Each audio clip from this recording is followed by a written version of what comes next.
আমার নবীজি টুকরে টুকরে কান্দে।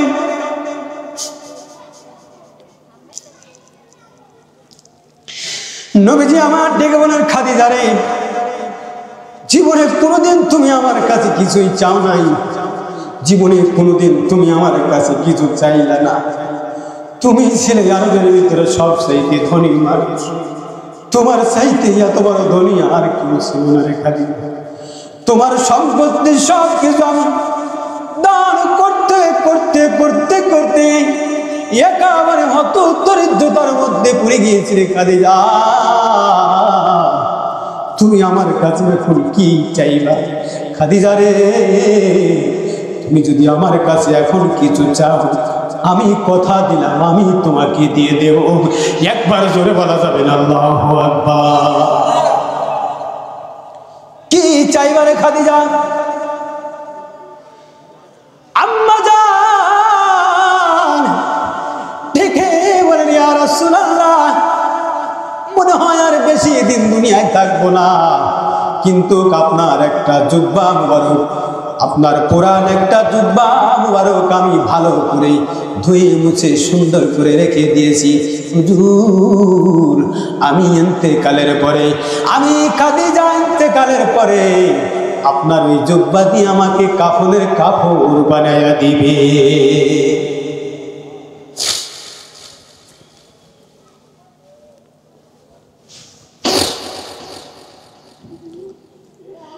আমার নবীজি ডেকে বলেন, খাদিজা রে, কি বলতে চাও রে খাদিজা? তুমি কি বলো? পুরান জুব্বা দিয়ে যদি তোমাকে কাপড়ের কাপড় বানাইয়া দিই, আর আরবের মানুষেরা বলবে আব্দুল্লাহর বেটা মোহাম্মদ আমিন কত বড় নিষ্ঠুরী। শেষ পর্যন্ত এই খাদিজার লক্ষ লক্ষ কোটি কোটি টাকার সম্পদ, যেই এত বড় অর্থ সম্পদালা ব্যক্তিকে শেষ পর্যন্ত পুরান জুব্বা দিয়ে কাপড়ের কাপড় তাকে বানাইয়া দিয়েছে। আম্মা জান ডেকে বলে, হুজুর, কে কি বললো তাতে আমার যায় আসে না। ইয়া রাসূলুল্লাহ, ওগো নবীজি, আমি চাই, কে কি বললো আমার তাতে যায় আসে না। আমি চাই আমি শেষ মুহূর্ত পর্যন্ত আমার রাসূলের জুব্বা মুবারক নিয়া আমি আমার প্রভুর দরবারে উঠতে চাই। আমি আমার প্রভুর দরবারে উঠতে চাই। আমার নবীজি ডুবকে ডুবকে কান্দে আর বলে, খাদিজা,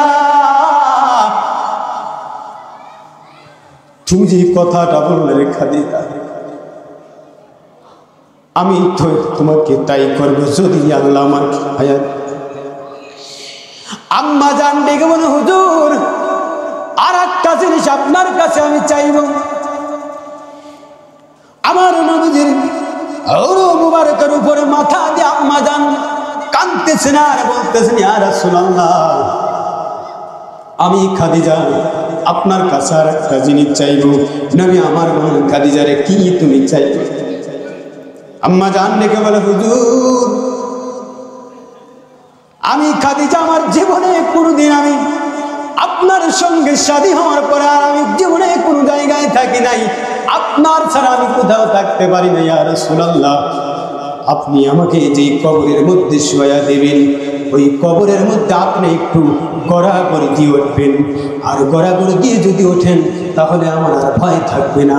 ইয়া রাসূলুল্লাহ, এই কাজটা করবেন। আমার নবী ডেকে বললেন, খাদিজা, আমি ওই কবরের মধ্যে গড়াগড়ি দিলে কি হবে? আমার নবীজি ডেকে বলতেছেন, খাদিজা রে, কবরের মধ্যে গড়াগড়ি দিলে কি হবে? আম্মা জান ডেকে বলতেছেন, ইয়া রাসূলুল্লাহ, ওগো নবীজি, যেই কবরের মধ্যে আমার রাসূলের পিঠ মোবারক পড়বে, আর আমার রাসূল একবার যদি ওই কবরের মধ্যে গড়াগড়ি দেয়, আমি খাদিজার আর ভয় থাকবে না। একবার জোরে বলা যাবে না আল্লাহু আকবার? আমি খাদিজার আর ভয় থাকবে না। যেখানে আমার রাসূলের পিঠ লেগেছে, যেখানে আমার রাসূলের পিঠ মুবারক লেগেছে, সেখানে আমার আর কোনো ভয় থাকবে না, কোনো চিন্তা থাকবে না।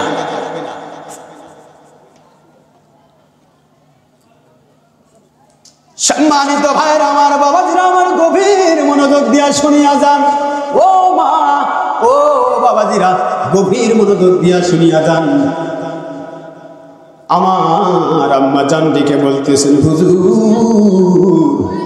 আপনার কাছে আর একটা জিনিস আমি চাইব। ইয়া রাসূলুল্লাহ, বলেন আপনি আমাকে দিবেননি?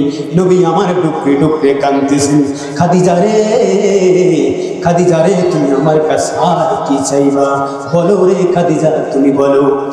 আম্মা জান ডেকে বলে, ইয়া রাসূলুল্লাহ, ও নবীজি, ওই কবরের মধ্যে আমাকে রেখে আসবেন, যেই কবরের মধ্যে সাথী নাই, বাতি নাই, অন্ধকারময় একটা ঘর, একেবারে অন্ধকার হয়ে যাবে। ওই কবরের মধ্যে মুনকার আর নাকির চলে আসবে কিছুক্ষণের মধ্যে। আমি ওই মুনকার আর নাকিরের ওই সওয়াল জবাব আমি রাসূল দেব না। ইয়া রাসূলুল্লাহ, আপনি ওই কবরের জবাবগুলো দিয়ে দেবেন। একবার জোরে বলা যাবে না আল্লাহু আকবার।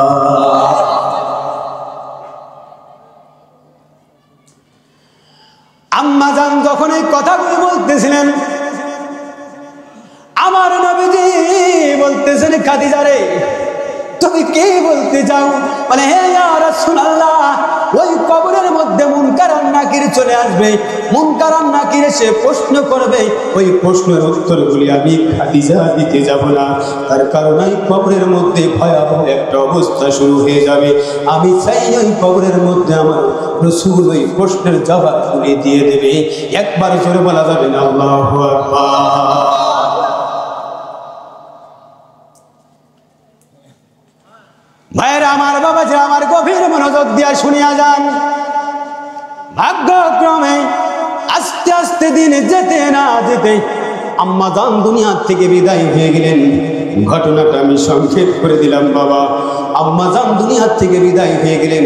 ওই আজু গোরস্থান জান্নাতুল মুআল্লা, আম্মা জানকে ওইখানে কবরস্থ করার সিদ্ধান্ত নিলেন। আম্মা জানকে নিয়ে গেলেন ওই আজু গোরস্থানে। নিয়ে যাওয়ার পরে মা জননীকে একেবারে পুরান জুব্বা দিয়ে কাফন পরাইয়া কবরস্থ করতে যাবেন। এখনো পর্যন্ত জানাজার নামাজ ফরজে কিফায়া হয় নাই। আমার রাসূল মা জননীর এভাবে কবরস্থ করতে নিয়ে যাচ্ছেন। আমার রাসূল ডুকরে ডুকরে কাঁদতেছেন, জীবনের সাথী হারিয়ে ফেলছেন। আমার নবীজির সাথে আর কেউ নাই। বাবা, ও মা, আমার রাসূলের মহব্বত কেমন ছিল, আম্মা জানের মহব্বতটা কেমন ছিল? গভীর মনোযোগ। মা দুঃখিনীকে কবরস্থ করলেন। কবরস্থ করার পর আমার রাসূলুল্লাহ সাল্লাল্লাহু আলাইহি সাল্লাম মা দুঃখিনীকে এনে দাফন কাফনের কাজ কমপ্লিট করে দিলেন। কমপ্লিট হয়ে যাওয়ার পর সাহাবীদেরকে ডেকে বলতেন, সাহাবীরা রে, তোমরা এখান থেকে চলে যাও। আমার খাদিজার সাথে আমার কিছু কথা ছিল, আমি আমার খাদিজার কিছু কথার জবাব না দিয়ে এখান থেকে যাব না, তোমরা এখান থেকে যাও। আমার নবীজি কবরের পাশে দাঁড়িয়ে আছে। আল্লাহু আকবার। আমার রাসূল কবরের পাশে দাঁড়িয়ে আছেন। আম্মা জান খাদিজাতুল কুবরা রাদিয়াল্লাহু তাআলা কবরের পাশে দাঁড়িয়ে আছেন। প্রচন্ড রোদ উঠেছে। আমার নবীজির মাথা মুবারক ঘেমে ঘেমে জমিনের মধ্যে পানিগুলো পড়তেছে। সাহাবীরা দূর থেকে তাকায় দেখতেছেন আর বলতেছেন, ইয়া রাসূলুল্লাহ, ও নবীজি, আর কতক্ষণ আপনি এইখানে দাঁড়ায় থাকবেন? আর কতক্ষণ ইয়া রাসূলুল্লাহ কবরের পাশে দাঁড়ায় থাকবেন? আপনি আসেন, আপনি আর কতক্ষণ দাঁড়ায় থাকবেন? আপনার সারা শরীরটা ঘেমে জমিনের মধ্যে পানিগুলো পড়তেছে। আমার নবী ডেকে বলতেছেন, সাহাবীরা রে, তোমরা এখান থেকে চলে যাও। আমার খাদিজার সাথে আমার কিছু ওয়াদা আছে, কিছু কথা আছে। আমি খাদিজার কথাগুলি না বলা পর্যন্ত আমি রাসূল এখান থেকে যাব না। সাহাবীরা চলে গেলেন। সাহাবীরা চলে যাওয়ার পরে আমার রাসূল জীবনের সুখ আর দুঃখের কথাগুলি, জীবনের সমস্ত কথাগুলি মনে করে করে আমার রাসূল ডুকরে ডুকরে কাঁদতেছিলেন আর বলতেছিলেন, খাদিজা রে, খাদিজা, ও তুমি ছিলা জীবনের সাথী, তুমি চলে গেলা রে খাদিজা, তুমি চলে গেলা রে খাদিজা। জীবনে আমার কাছে কোনো কিছু রাস্তার তুমি করলে না রে খাদিজা। জীবনে কোনোদিন তুমি আমার পরে রাগ অভিমান করলে না। আমার রাসূল আম্মা জানের কবরের পাশে দাঁড়ায়া ডুকরে ডুকরে কাঁদতেছিলেন, কিন্তু কোনো জবাব আসে না, কোনো মুনকার নাকির ফেরেশতা আসে না কবরের মধ্যে। এমন তো অবস্থায় আমার আল্লাহ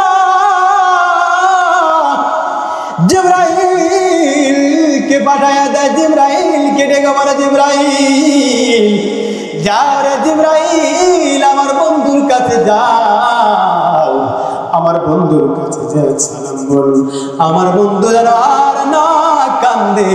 আমার বন্ধুর চোখের পানি আমি আল্লাহ সইতে পারি না। আমার বন্ধু যে অপেক্ষায় আছে রে, আমার বন্ধু যে অপেক্ষায় আছে, মুনকার আর নাকিরের প্রশ্নের উত্তর আমার বন্ধুকে দিতে হবে না। খাদিজার কুবরা, খাদিজাতুল কুবরার কবরের ওই প্রশ্নের উত্তরগুলো আমার বন্ধুকে দিতে হবে না। আমি প্রভু খাদিজার কবরের প্রশ্নের উত্তরগুলি দিয়ে দিয়েছি। একবার ধরে বলা যাবে না সুবহানাল্লাহ। সেই মা আম্মা জান খাদিজাতুল কুবরার জীবনী বলতে গেলে অনেক লম্বা সময়, মাঝে মধ্যে কয়েকটা কথা বলে গেলাম। তো আল্লাহ পাক রব্বুল আলামিন আমাদেরকে সেই মায়ের মতো চরিত্র গঠন করার তৌফিক আল্লাহ দান করুন, সকলে বলে আমিন।